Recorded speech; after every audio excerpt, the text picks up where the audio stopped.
જય ગોગા મહારાજ મિત્રો, સ્વાગત છે તમારું આપણી ચેનલ ગોગાની વાતોમાં। મિત્રો, વર્ષ 2026નો પવિત્ર વૈશાખ મહિનો શરૂ થઈ ગયો છે। જો આખા વર્ષ દરમિયાન તમારા ઘરમાં ધન ધાન્યની કમી રહી હોય તો વૈશાખ મહિનામાં બીજું કંઈ ન કરો તો ચાલશે, પણ આજે હું જે ખાસ ઉપાયો જણાવવા જઈ રહ્યો છું તે જરૂર કરી લેજો। જો તમે આ ઉપાય કરી લેશો તો તમારા બંધ નસીબનો તાળો ખોલી જશે અને તમારા ઘરમાં ધનની વર્ષા થશે। વૈશાખ મહિનો બધા જ મહિનાઓમાં સૌથી શ્રેષ્ઠ મહિનો માનવામાં આવે છે અને તે ભગવાન વિષ્ણુને બહુ જ પ્રિય છે। આ વિડીયો પૂરેપૂરો જોજો જેથી તમને સંપૂર્ણ જાણકારી મળી શકે। વિડીયોમાં આગળ વધતા પહેલા જો તમે ઈચ્છતા હો કે ગોગા મહારાજ અને માતાજીની કૃપા તમારા પર સદા બની રહે તો આ વિડીયોને લાઈક કરી કોમેન્ટમાં જય ગોગા મહારાજ જરૂરથી લખી દેજો। મિત્રો, હિન્દુ ધર્મશાસ્ત્રમાં 12 મહિના છે, પણ રાજા અબરીશે જ્યારે નારદજીને પૂછ્યું ત્યારે તેમણે જણાવ્યું હતું કે જેમ નદીઓમાં ગંગા, વૃક્ષોમાં કલ્પવૃક્ષ અને પક્ષીઓમાં ગરુડ શ્રેષ્ઠ છે, તેવી જ રીતે બધા મહિનાઓમાં વૈશાખ મહિનો સૌથી શ્રેષ્ઠ છે।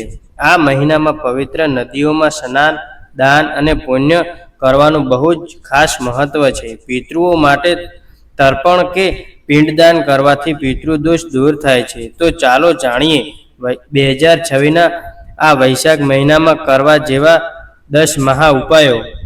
1. તુલસી માતાને જળ અર્પણ કરવું। પહેલો ઉપાય છે તુલસી માતાને જળ ચડાવવાનો। વૈશાખ મહિનામાં રોજ સ્નાન કરીને તુલસી માતાને જળ જરૂર અર્પણ કરવું। તુલસીને લક્ષ્મી માતાનું પ્રતીક મનાય છે। જળ અર્પણ કરતી વખતે ઓમ તુલસી નમઃ મંત્રનો જાપ કરવો અને સાંજે ઘીનો દીવો પ્રગટાવો। આનાથી ઘરમાં લક્ષ્મીનો વાસ થાય છે। નંબર 2. ગંગા સ્નાન અથવા પવિત્ર જળથી સ્નાન। બીજો ઉપાય છે ગંગા સ્નાન। આ મહિનામાં ગંગા સ્નાન કરવાથી સર્વમેઘ યજ્ઞ જેટલું ફળ મળે છે અને બધા જ પાપ નષ્ટ થાય છે। જો ગંગા નદીએ જવું સંભવ ન હોય તો 2026માં ઘરે જ નહાવાના પાણીમાં થોડો ગંગાજળ ભેળવીને સ્નાન કરવું અને ઓમ નમો ભગવતે વાસુદેવાય મંત્ર બોલવો। 3. સૂર્યદેવને જળ અર્પણ। ત્રીજો ઉપાય છે સૂર્ય ભગવાનને ધ્યેય આપવું।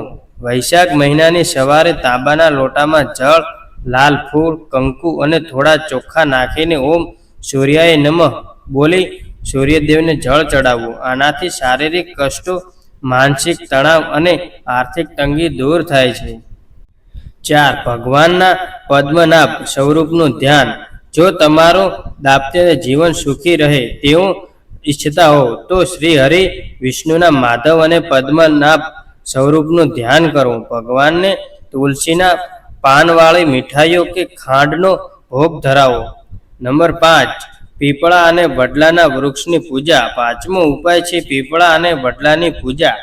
આ વૃક્ષોમાં બ્રહ્મા, વિષ્ણુ અને મહેશનો વાસ હોય છે। વૈશાખમાં ગુરુવાર અને શનિવારે વડલાના ઝાડમાં જળ અર્પણ કરી ઘીનો દીવો પ્રગટાવો અને 7 વાર પરિક્રમા કરવી। આનાથી પિતૃદોષમાંથી મુક્તિ મળે છે। 6. શંખ અને પિત્તળની ઘંટડીની ખરીદી। છઠ્ઠો ઉપાય ખરીદવાનો છે। વૈશાખ મહિનામાં શંખ અને પિત્તળની ઘંટડી ખરીદી બહુ જ શુભ છે। રોજ પૂજા સમયે શંખ વગાડવાથી અને ઘંટડીની નાદ કરવાથી ઘરમાં રહેલી નકારાત્મક ઉર્જા અને આસુરી શક્તિઓ નાશ પામે છે। 7. તાંબા અને પિત્તળના વાસણ ખરીદવા। સાતમો ઉપાય છે તાંબા અને પિત્તળના વાસણો જેમ કે લોટો, કળશ, થાળી ખરીદવા। પિત્તળ એ લક્ષ્મીજીનું પ્રતીક છે। આ ધાતુના વાસણો ખરીદીને ભગવાનને અર્પણ કરવાથી ઘરની ગરીબી અને રોગો દૂર થાય છે। 8. વસ્ત્રદાન। આઠમો મહાન ઉપાય છે વસ્ત્રદાન। 2026ની આ ભયંકર ગરમીમાં વૈશાખ માસ દરમિયાન કોઈ પણ ગરીબ અથવા જરૂરિયાતમંદને સુતરાઉ કપડાં કે ધોતીનું દાન કરવાથી કુંડળીમાં ખરાબ ગ્રહો શાંત થાય છે અને ઉત્તમ ફળ પ્રાપ્ત થાય છે। 9. ચોખા અને તલનું દાન। નવમો ઉપાય છે અન્નદાન। વૈશાખમાં ચોખા અને કાળા તલનું દાન ભૂખ્યા કે જરૂરિયાતમંદ વ્યક્તિને કરવાથી ક્યારેય અન્ન અને ધનની કમી આવતી નથી। સાથે જ શનિ અને રાહુની પીડાઓમાંથી રાહત મળે છે। 10. પાણીથી ભરેલા માટલા ઘડાનું દાન.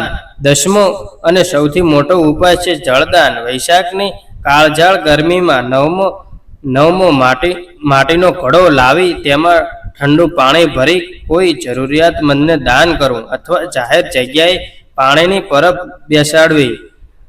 સંકટ પૂર્ણા મુજબ આનાથી ગૌદાન જેટલું મહાન પુણ્ય મળે છે. મિત્રો, ધ્યાન રાખજો કે તમે આ 2026ના વૈશાખ મહિનામાં જે પણ દાન કે ઉપાય કરો તે પૂરી શ્રદ્ધા અને સાચા ભાવથી કરજો, તો જ તેનું પૂર્ણ ફળ પ્રાપ્ત થશે. તો મિત્રો, આશા રાખું છું કે તમને આ માહિતી ખૂબ જ પસંદ આવી છે. જો વિડીયો ગમ્યો હોય તો વિડીયોને લાઈક કરો, તમારા મિત્રો અને પરિવાર સાથે શેર કરો અને આપણી ચેનલ ગોગાની વાતોને સબસ્ક્રાઈબ કરવાનું ભૂલતા નહીં. કોમેન્ટમાં જય ગોગા મહારાજ જરૂરથી લખજો. તમારો દિવસ શુભ રહે. ધન્યવાદ.